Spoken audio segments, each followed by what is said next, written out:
நகர்வு இல்லைன்னா மன ரீதியா உடல் ரீதியா நாம பாதிப்பு அடைவோம். அடுத்தவன் சொல்றான் கரெக்டா இருக்கும், செஞ்சிட்டோம் அப்படின்னா முழுகி போயிடுவோம். அவனுடைய அனுபவம் வேற, அவனுடைய அறிவு வேற. அதனால நீங்க செய்ய வேண்டிய விஷயத்த உங்கள் சக்திக்கு உட்பட்டு இருக்கிற மாதிரி பார்த்துக்கோங்க. உங்க பிரச்சனையை முடிக்கணும்னு சாயப்பா விருப்பம். ஆனா முடிக்க முடியாம நீங்க ஜவ்வு மாதிரி போட்டு இழுத்துக்கிட்டு இருக்கீங்களே, தப்பு இல்லையா? அடுத்தவனோட போட்டிங்கன்னா நிம்மதியை இழந்து போயிடுவீங்க. உங்களுக்கு தேவையானதுல மட்டும் கவனத்தை வைங்க. அடுத்தவன் அதை பண்றான் இதை பண்றான்னு சொல்லி அந்த விஷயத்த செஞ்சீங்க அப்படின்னா கடவுள் எந்த இடத்துலையும் உங்களை காப்பாற்றவே மாட்டார். கடவுள் ஆறுதலை சொல்றதுக்காக வரல, வரத்தை கொடுக்கறதுக்காக வந்திருக்காருங்க. ஆனா அந்த வரம் வேண்டான்னு சொல்லி கதவை பூட்டிக்கிட்டு நீங்க பாட்டுக்கும் அவர் கூப்பிட்ட குரலுக்கு மதிக்காம வேற ஏதோ ஒரு வேலையில ஈடுபட்டு இருந்தீங்கன்னா அப்புறம் உங்களுக்கு வரம் எப்படி கிடைக்கும்? நிறைய சாபம் இங்க இருக்குது. அந்த சாபத்தை தீர்க்கணும்னா அந்த வரத்தின் மூலமா தான் முடியும். கொஞ்சம் கவனம் வைங்க. இப்பயும் கவனம் இல்லைன்னா எப்பயும் வரம் கிடைக்காம போயிடும்.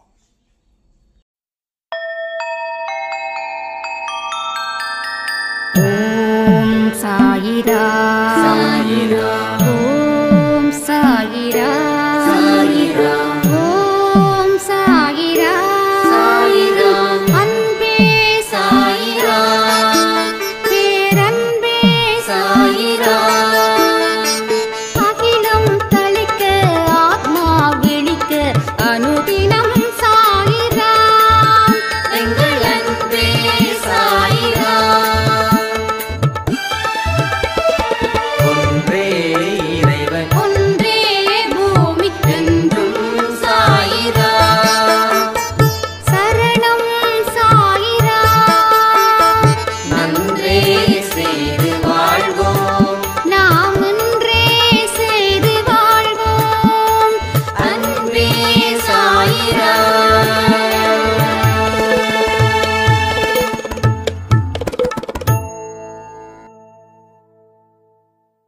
சாய்ராம். என் உயிரின் உயிரானவர்களே, சாயப்பா சொல்லக்கூடிய வார்த்தைகளில் மிக முக்கியமான ஒரு வார்த்தை. இத வாழ்க்கையில் ஃபாலோ பண்ணிட்டோம் அப்படின்னா உங்க வாழ்க்கையில பல ஜென்மத்தில் செய்த பாவங்கள் தீரும்.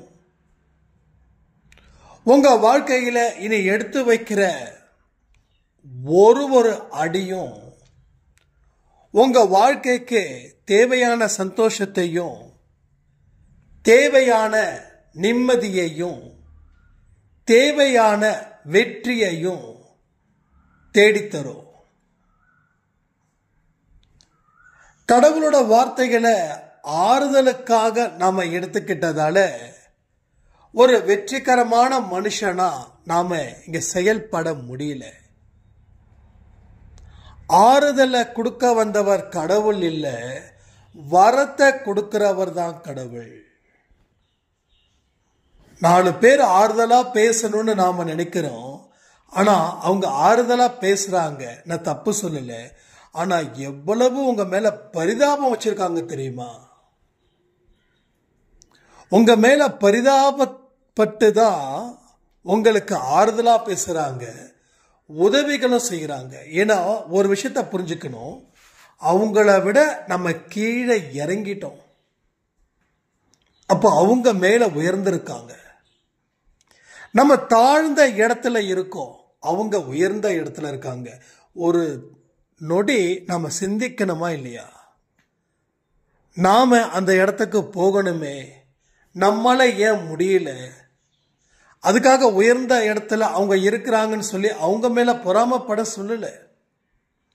பட் ஒரு பாடத்தை படிக்க சொல்றேன் அவங்க மூலமா. அந்த பாடத்தை படிச்சுட்டா நாம அவங்கள விட உயர்ந்த மனுஷனா இந்த உலகத்தில் வாழ முடியுமா, வாழ முடியாதா? கமெண்ட் பண்ணுங்க. அப்ப ஆறுதல் இந்த ஒரு விஷயம் இங்க இல்லை. கடவுள்கிட்ட சொல்றேன், வரத்தை கொடுக்கணும், வரம் தான் எனக்கு தேவை, ஆறுதல் தேவையில்லைன்னு உங்க மனசுக்குள்ள அந்த ஆறுதலை அழிச்சிடுங்க, வரத்தை உள்ள வச்சுக்கோங்க. உங்க வாழ்க்கையில என்னைக்குமே வரத்தை நோக்கி நீங்க செல்லணும், அதுதான் மிக முக்கியம். அப்போ வரம் எப்படி கிடைக்கும்? பெத்தவங்க நமக்கு தேவையானதை செய்யறாங்கன்னா நம்ம மேல இருக்கிற நம்பிக்கை. அப்ப நம்ம கேட்டும் அவங்க செய்யலைன்னா நம்ம மேல நம்பிக்கை இல்லைன்னு அர்த்தம். இல்லைன்னா இது உனக்கு தேவைப்படாதுன்னு அர்த்தம்.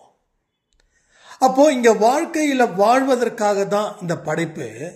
அப்போ வாழ முடியல அப்படின்னா வாழணுன்ற இயற்கையின்படி நாம அவர்கிட்ட கேட்கலாம்ல. அப்போ அவர் வரத்தை கொடுக்கணும் தானே. கொடுக்காம எப்படி போயிடுவாரு? எங்கேயாவது ஓடி ஒளிஞ்சு போயிடுவாரா என்ன?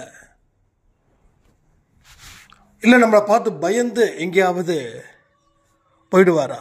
எதுவுமே இல்லை. அவர் ஓட மாட்டாரு, ஒளிய மாட்டாரு. ஏன்னா அகிலத்தையும் காக்கக்கூடியவர் தானே கடவுள். அவரால் தானே அத்தனையும் படைச்சாங்க. இயற்கையை அவர் தானே படைச்சாரு. எல்லா உயிரினத்தையும் அவர் தானே படைச்சாரு. அதற்கு உண்டான உணவு, உடை, இருக்க இடம் எல்லாத்தையும் அவர் தானே வழங்கினாரு. இன்னைக்கு நான் உட்காந்து உங்ககிட்ட பேசுறேன்னா எனக்கு அவர் தான் எல்லாமே செஞ்சார். அப்ப நீங்க இருக்கீங்கன்னா உங்களுக்கும் அவர் எல்லாமே செஞ்சார். ஸோ எல்லாருக்கும் எல்லாமே செஞ்சார். அவர் செய்யாதது ஒண்ணுமே இல்லை. நாம நினைக்கிறோம் நான் உழைக்கிறேன் அதனால எனக்கு கிடைக்குது. எஸ், நீங்க உழைக்கிறீங்க. உழைக்க வச்சது யார்? எத்தனையோ மனுஷங்க உழைக்காம ஊரை சுத்திக்கிட்டு இருக்காங்களே, எத்தனையோ பேர் ஏமாத்தி சம்பாதிச்சிட்டு இருக்காங்களே. ஏன் அந்த இடத்துக்கு நாம போல? அவனும் மனுஷன் தானே, நாமளும் மனுஷன் தானே. அடுத்த உயிரினத்தை துன்பப்படுத்துவது நம்ம நோக்கமா இருந்திருக்கா என்ன இது வரைக்கும்? கோழி கடைக்கு சிக்கன் வாங்க போகும்போது அந்த கோழியோட கழுத்தை திருகும் போது நம்ம மனசு வலிக்குது. ஏன்னா ஒரு உயிர் நமக்கு முன்னாடி கொல்லப்படுது. ஏன்னா எனக்கு சாதகமா. புரியுதா உங்களுக்கு? அப்ப யார் மேல பாவம்? கோழி வெற்றவர் மேலேயா இல்ல கோழி சாப்பிட்றவர் மேலேயா அப்படின்னு பார்த்தா கோழி சாப்பிட்றவங்க தான். கோழியே யாரும் சாப்பிடலன்னா வெற்றவங்களுக்கு வேலை இல்லை, அவங்க வேற ஏதாவது பண்ணிட்டு இருப்பாங்க.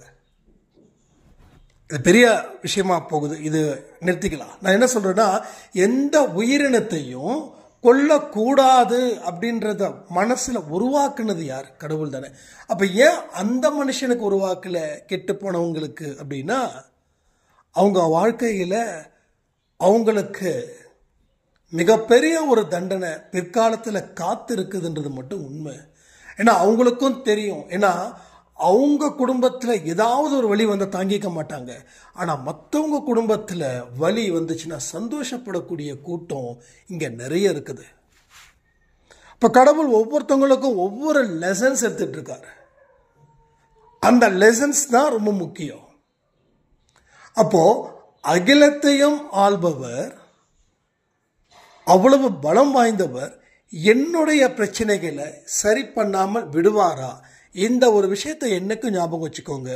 உங்க துன்பத்தில் நீங்க இருக்கும்போது கூட அந்த துன்பத்தில் இருந்து புது புது நம்பிக்கைகளும் பிறக்கும், புது புது வழிகளையும் அவர் காண்பிப்பார்.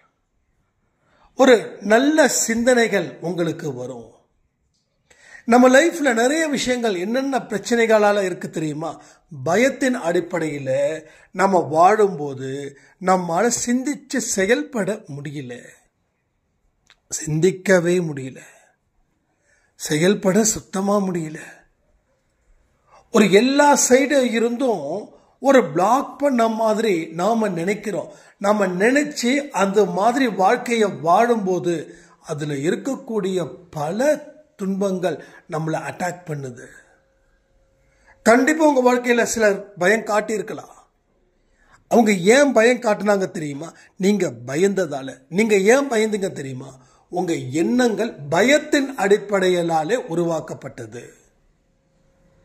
ஒரு தைரியத்தின் அடிப்படையில் அது உருவாக்கி இருந்தா உங்க வாழ்க்கையில பயம் அப்படின்ற பேச்சுக்கு இடமே இல்லை. யாரும் உங்களை அடிமையா நடத்தவும் மாட்டாங்க. அப்போ கடவுளை நம்புற நீங்க பயத்தையும் நம்புறீங்க. கடவுளை நம்புற நீங்க நினைச்ச வாழ்க்கைய வாழ முடியாது அப்படின்றதையும் நம்புறீங்க. அப்போ ஒரு சைடு நம்பிக்கையை நம்புறீங்க, இன்னொரு சைடு அவநம்பிக்கையையும் நம்புறீங்க. இதுதான் பெரிய பிரச்சனையா இருக்குது. இந்த இடத்துல மாட்டிக்கிட்டவங்க தான் பல கஷ்டத்தை அனுபவிக்கிறாங்க. இப்படியும் வாழ முடியல, அப்படியும் வாழ முடியல. நான் என்னதான் செய்யறது? என்னால என்ன செய்ய முடியும்? என்னை யாரு தான் காப்பாற்றுவாங்க? எனக்கு யாரு தான் உதவி செய்வாங்க? அப்படின்னு மற்றவங்களை எதிர்பார்த்து காத்துக்கிட்டு இருக்கும்போது, மற்றவங்க உதவி செய்யும் போது அது கடவுளா நாம பாவிக்கிறோம். அவங்க உதவி செய்கிற நோக்கம் நல்லதுதான், நான் இல்லவே சொல்லவே இல்லை. ஆனா உங்க மேல ஒரு பெரிய பரிதாபத்தையும் பாவத்தையும் பார்த்து செய்யக்கூடிய உதவிகள் உங்களுக்கு தேவையா? உங்களுக்கு தேவையா? நல்லா திங்க் பண்ணி பாருங்க. உங்களுக்கு உதவிகள் அப்படின்ற ஒரு விஷயமே இங்க இருக்கக்கூடாது. எப்படி அப்படின்னா, உங்களுடைய தொழில், உங்களுடைய வேலை அது ஆசீர்வதிக்கப்பட்டதா இருந்துருச்சுன்னா அந்த வருமானம் உங்களை காப்பாத்தாதா?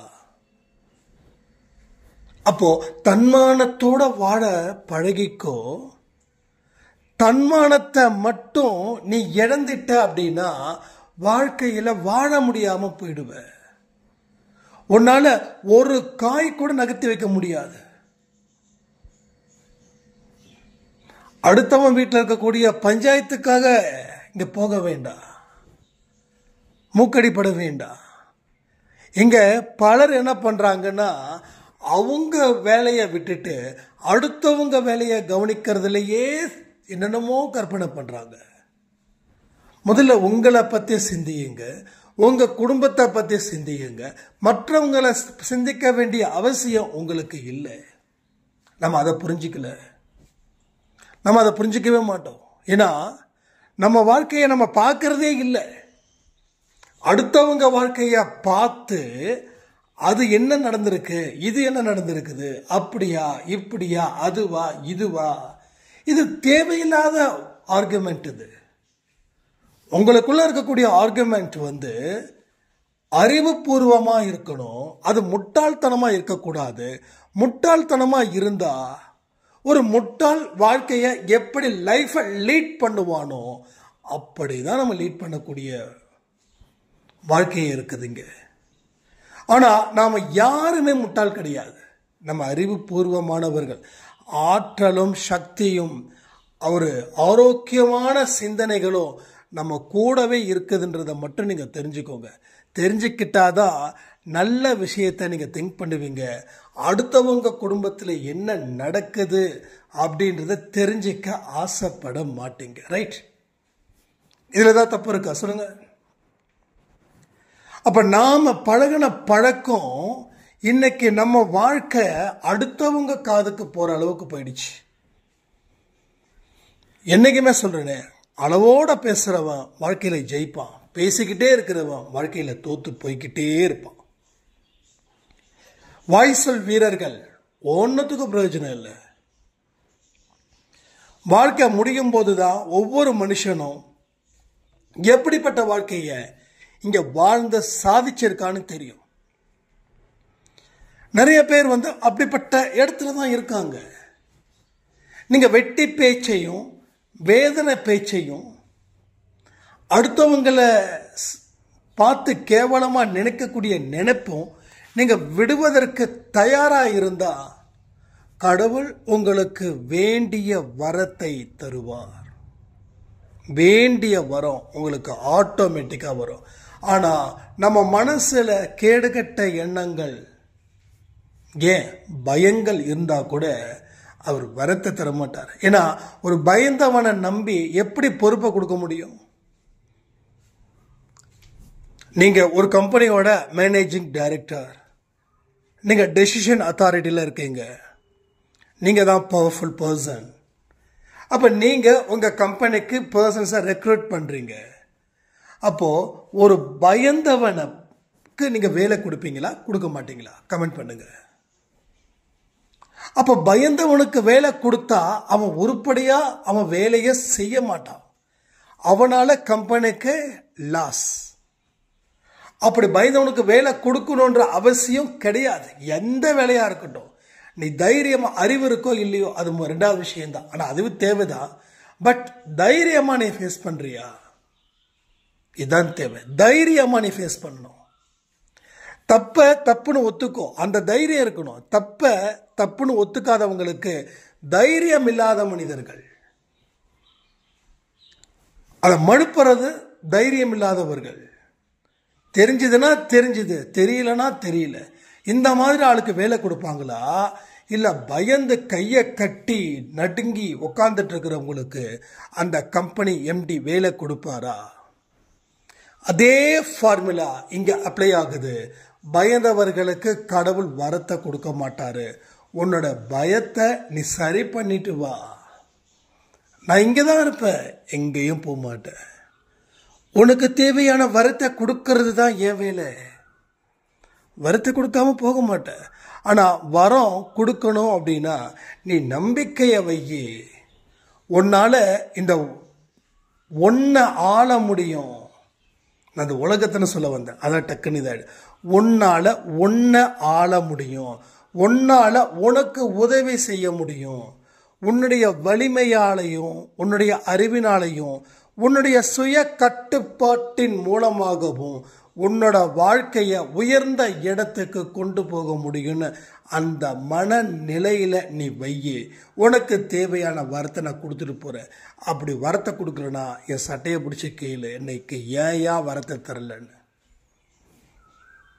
என்ன வேணும்? சுய கட்டுப்பாடு, சுய அறிவு, சுய பரிசோதனை, சுய வலிமை, இது எல்லாம் இருந்தா மட்டும்தான் இங்க எல்லாமே நடக்கும். எதுவுமே இல்லை, கடவுள் எனக்கு வரத்தை தரல அப்படின்னா இது நகைச்சுவையா இல்லை. உங்களுக்கு வரத்தை கொடுத்து அவர் ஃபீல் பண்ணணுமா? சொல்லுங்க. ஒரு தகுதியான மனுஷனுக்கு தானே ஒரு தகுதியான பதவியை கொடுப்பாங்க. தகுதி இல்லாதவனுக்கு பெரிய பதவியை கொடுத்தா அவன் முட்டாள் இல்லை, அவனுக்கு வேலை கொடுத்தானே அவன் முட்டாள். அப்ப கடவுள் என்னைக்குமே அறிவாளி. கடவுள் தப்பா ஒரு மனுஷனுக்கு வரத்தை கொடுக்க மாட்டார். தப்பான ஒரு மனுஷனை கடவுள் எந்த விதத்திலையும் நல்லது அப்படின்றத கொடுக்கவும் மாட்டார். ஏன் அப்படின்னா, கொடுக்க மாட்டாருன்றதுக்கு காரணம் என்னன்னா, நான் இன்னும் உனக்கு நல்லது பண்ணா இன்னும் உன்னையும் கெடுத்துப்ப, உன் கூட இருக்கிறவனையும் கெடுத்துருவ, உன்னால உனக்கும் நல்லது கிடையாது, அடுத்தவனுக்கு நல்லது கிடையாது. ஸோ நீ தீமையை உண்டு பண்ணிக்கிட்டே இருப்ப அப்படின்னு.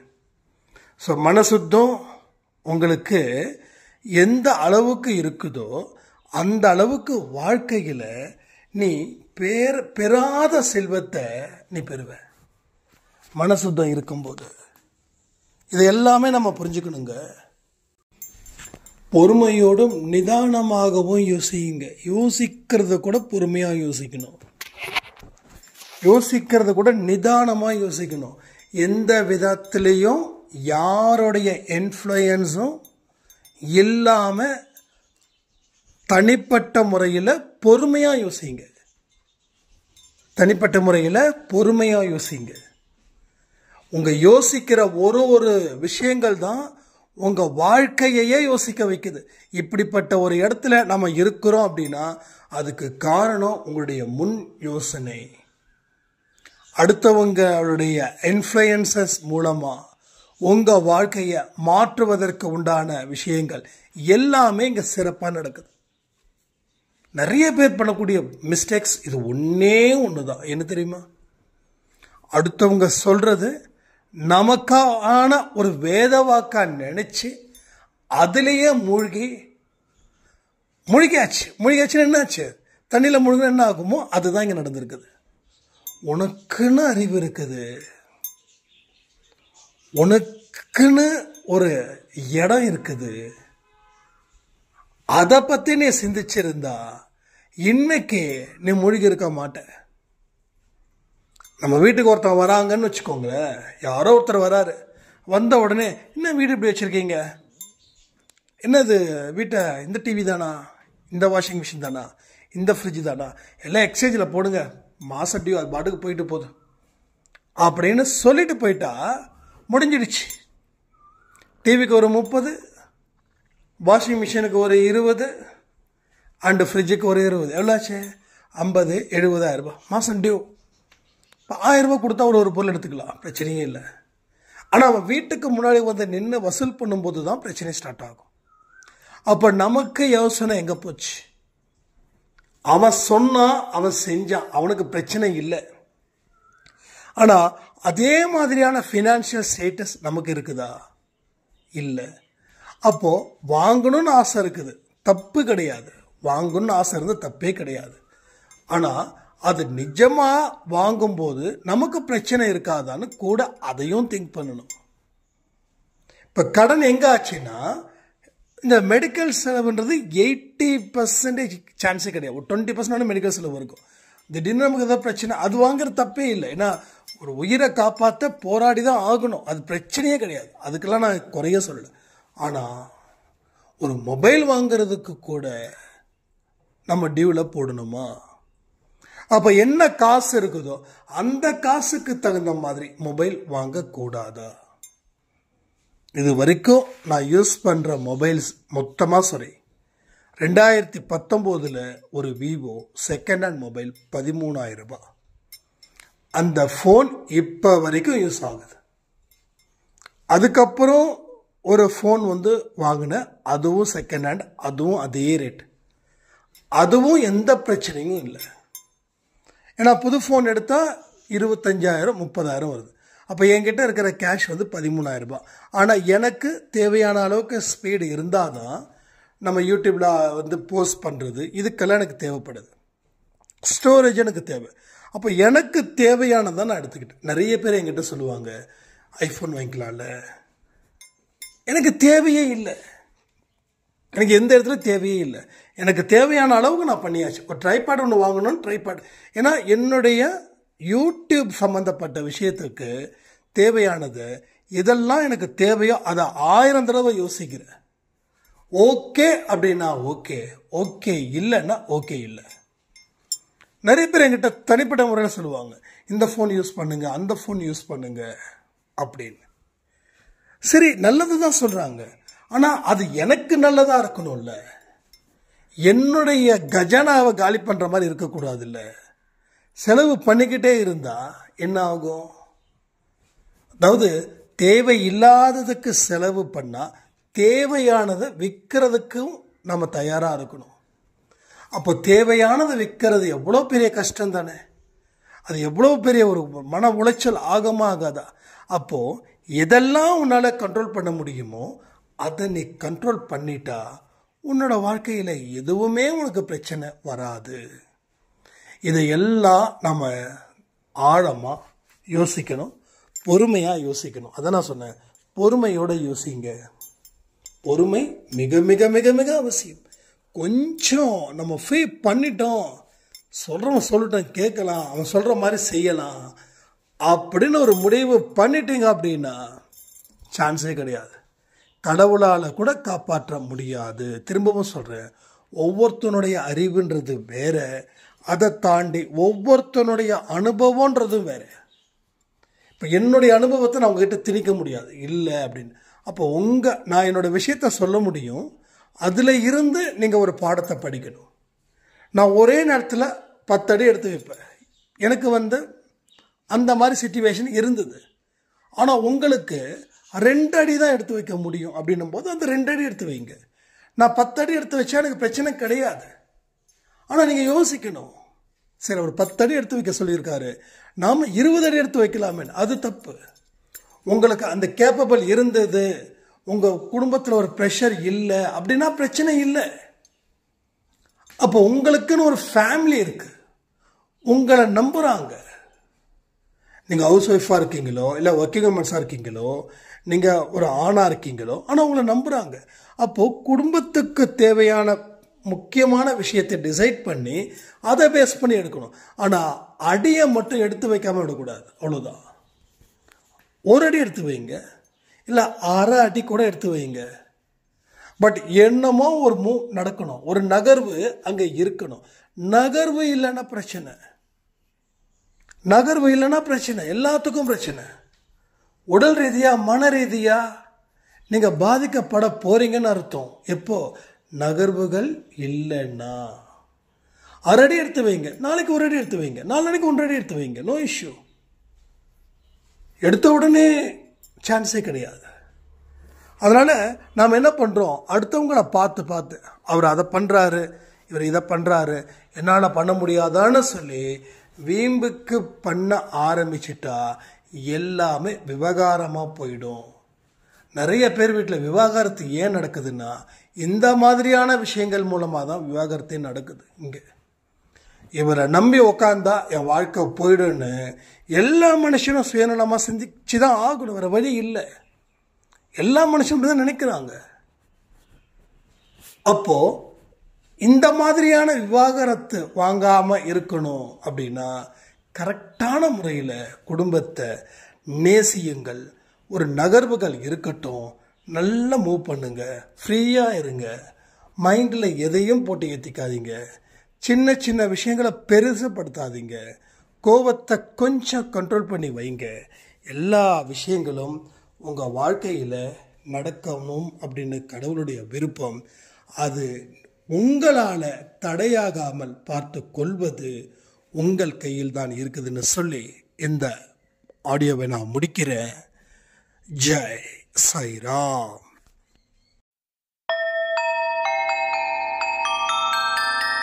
ஓம் சாயிராம்.